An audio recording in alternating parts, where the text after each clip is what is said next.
bukas ay akin na silayang muli ang ating lumipas. Kung may babalik ko lamang ang panahon at ang oras, hindi sana lungkot at pagsisisi ang dinaranas. Hanggang sa mga sandaling ito, di ako nagbabago.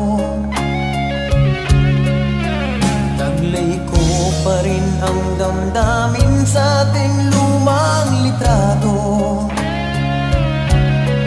Ngunit sa'yo, ewan ko, ikaw ba'y ipanabuhat ng